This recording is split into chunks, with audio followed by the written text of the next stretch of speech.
Здравей, близнаци, как си? Добре дошли в канала и във вашето четене, близнаци.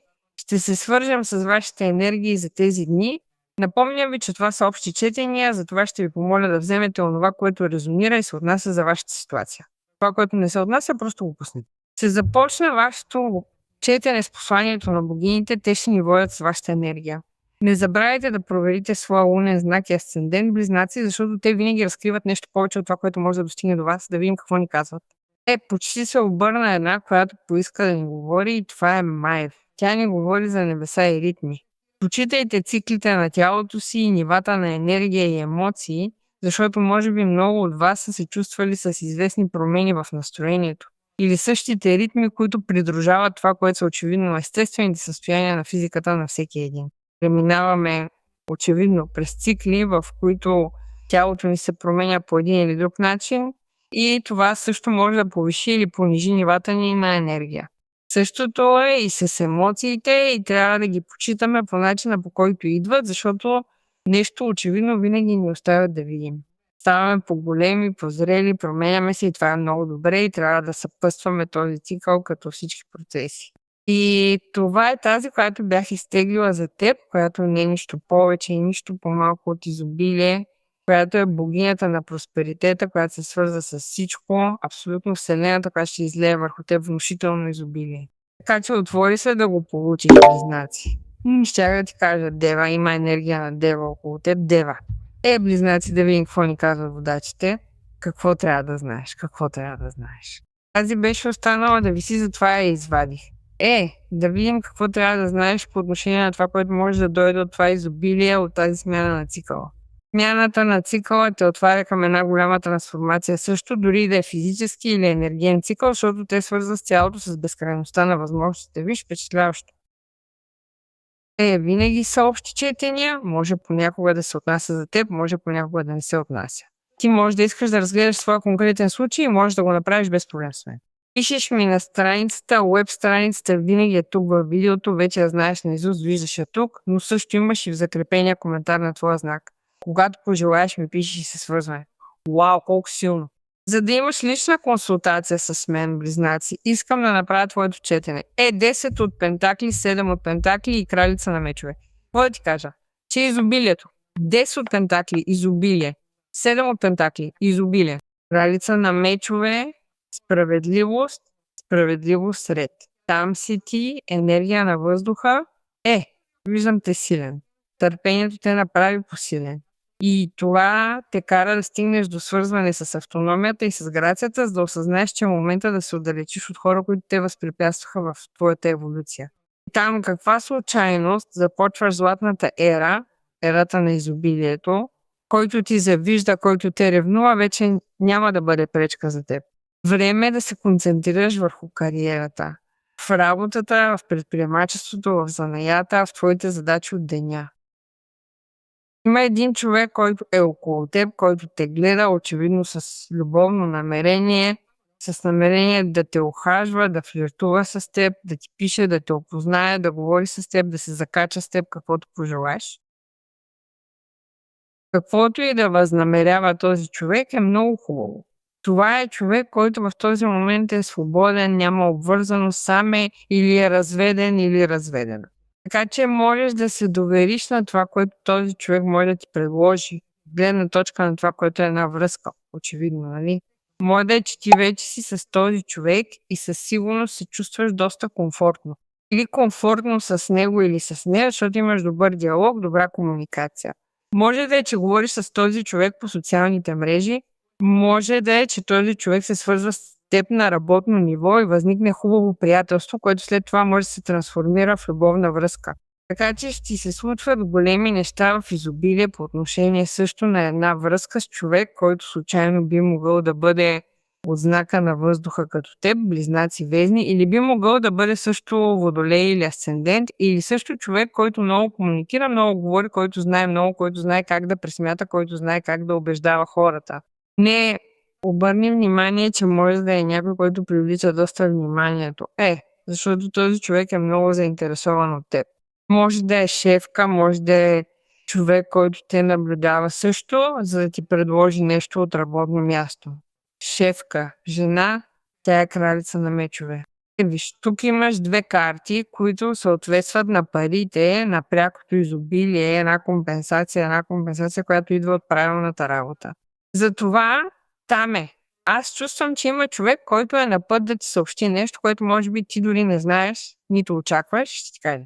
Поздравявам те за това, което направи, постигна, преодоля такъв въпрос и затова имаш компенсация, или затова имаш голяма промяна, или затова ще бъдеш взет под внимание за следващия проект, или затова ще те повикаме отново за да работиш, или ще бъдеш назначена на постоянен договор, или ще бъдеш назначен. Търпението ти дава наградата и изобилието, което искаше, и то е по-голямо, отколкото очакваш. Затова ти казва, че това чакане не проистича от това, което е нетърпението, дискомфорта и тревожността, а проистича от това, което е удоволствието да знаеш, че си го направил добре. Този, който трябва да бъде убедена, че това ще се случи, защото си го направил оптимално си ти, тогава да бъдеш търпелив и да спреш да се тревожиш е предверието към голяма награда. Възползвай се от това време, доколкото можеш, като време за почивка, като време за активна пауза може да бъде, защото ти можеш да продължиш да работиш, но не си толкова потопена в това и чакаш нещо от това, защото вече знаеш за какво ти говоря. И започни да планираш следващите етапи на това, което ще правиш с това, което ще получиш, но ги планирай различно, защото е повече от това, което очакваш. Планирай ги различно, бъди разумен с времето си и с парите си, но планирай. Да, планирай, организирай се и виж, отиди малко подалеч. Имаш 10 от пентакли. Какво искаш да ти кажа? 10 от пентакли е картата, която ни говори и ни гарантира, че осигуряваш цялото изобилие, от което се нуждаеш сега. Вземаш необходимите мерки, за да гарантираш своята финансова сигурност, тази на децата си и на близките си. И можеш да инвестираш разумно в нещо. Затова ти казвам да инвестираш разумно времето си и парите си в нещо, което забелязваш, че е много изгодно. 10 от пентакли е също структура.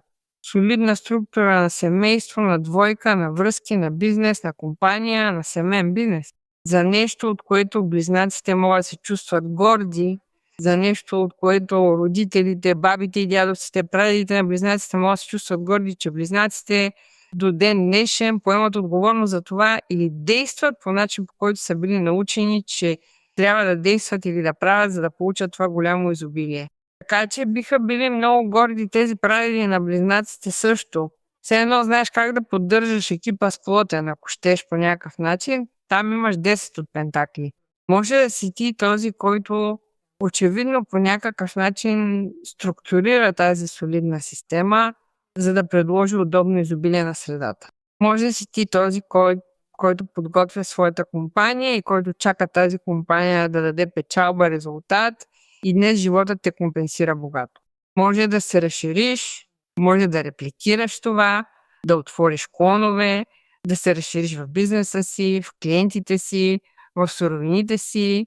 Идват важни неща, да поемеш отговорност за нещо на икономическо ниво различно. Както и да е, всичко, което ще правиш посъветван и консултиран също човек, който знае. Кралица на мечове, ако не е шефка, ако не е този човек, който е нащрек за твоята любовна достъпност, който е близо до теб. Това е човек, който е изгоден в този момент, с когото ти ще подписваш документи, ще сключваш сделки, бизнес споразумения и ще получаваш пари. Защото понякога 10 от пентакли ни говори, че се получава наследство, което идва от наследство, или идва от семейството, или идва от семейен бизнес. Така че подготви се, защото изобилието тук избухва. Да видим какво ни казват сега картите. Картата на звездата, картата на 9 от жезли. Желанията на близнаците се превръщат в реалност. Но също се превръщат в реалност тези желания, защото ти променяш отношението си спрямо много неща. Виж 5 от пентакли, най-вече защото преминаваш от 0 до 100. Тогава кое прави възможно това? Това, че променяш отношението си, виждаш как живота ти поставя отпред определени въпроси, които се чувстват като проблеми, препятствия и ти мислиш автоматично. Не, аз няма да понеса това, аз не заслужавам това, заслужавам 10 от пентакли, аз не заслужавам липсата, нито бедността, нито недостига, нито липсата на внимание, нито да не ме вземат под внимание в работата, нито да не ме взема под внимание един човек. Аз заслужавам всичко, тогава ще говоря, ще чукам на врати ще искам помощ, ще търся как да прогресирам лично, но живота ми ще се промени от днес. И мога да те уверя, че звездата осветява пътя ти и те свързва с изпълнените желания, свързва те с чудеса, свързва те с здраве, свързва те с вдъхновение и освен това кара нещата да текат. Какво тече? Твоята икономика, твоите връзки, човека, който те интересува, работата, клиентите, всичко, което ти казах по-рано и също твоето вдъхновение. Ти се показваш по-уверен, по-уверена, сякаш се разгръщаш, нали, от това, което е свободата и увереността, където можеш да се изразяваш в цикли и в ритми също и най-вече те се подравняват с твоя просперитет. Каквото и да се случи, картата звездата те свързва с нещо, което ще се почувства като лечебно. Свързваш се също с някой, който те придружава. Аз чувствам силно присъствието на жена до теб и не е задължително да е човек от любовен интерес, не. В този случай това е човек, който те придружава в личното ти израстване, в професионалното ти израстване. Може да е чрез съвет или може да е... Да, в този случай е съвет, подкрепа да знаеш, че този човек е с теб. Може да е човек от знака на Водолей за теб и ти го казах по-рано, много важен въздушен човек за теб. Да разчиташ на този човек може да бъде изключително лечебно за теб. Може да е някой от семейството, може да е дъщеря от Зодия Близнаци, тя е в тези 10 от пентакли. Защото прави живота ти по-добър, че този човек е с теб. 9 от джезли, карта на граници, решителност, да бъдеш настрек. Знаеш, че нещата започваш ти да виждаш, че се решават, ти започваш да освобождаваш стреса, няма толкова голяма ментална загриженост. Така че ти започваш да се отпускаш и да се разхлабваш. Ти си в звездата, показваш се прозрачен, но не заради това ще бъдеш уязвим и невнимателен. Наштрек пред възможни ситуации, които се появяват, които ти чувстваш, че могат да те ощетят от страна на хора или ситуации. Вече имаш опит, нищо и никой няма да те спре, нищо и никой няма да може да попречи на това, което трябва да достигне до живота ти, да достигне и нищо и никой няма да те върне към тази ситуация на лишение, бедност, нестабилност. Това мога да ви гарантирам. Нека видим какво ни казват сега. Случи ли се. Финансовите чудеса за близнаци са тук. Да видим какво ни казват феите. Свързваме се с енергията на силата. Използвай уменията, за да разрешиш тази ситуация. Ти можеш да го направиш, ти имаш силата. Колко силно? Ти можеш да бъдеш този, който управлява групови ситуации, работни ситуации, които трябва да направиш, което е решимо в рамките на това, което знаеш как да правиш за себе си, за другите в семейството. Имаш силата да разрешиш този въпрос, но запомни, че това можеш да го направиш, ще го разрешиш за себе си, а също и за други хора. Така че се довери, декретирай, защото изобилието, което идва за теб, също се отразява по добър начин на други хора. Нека се доверим и декретираме, че семейството на близнаци също ще експлодира от изобилие, ще експлодира от пари. Така че нека се доверим и декретираме.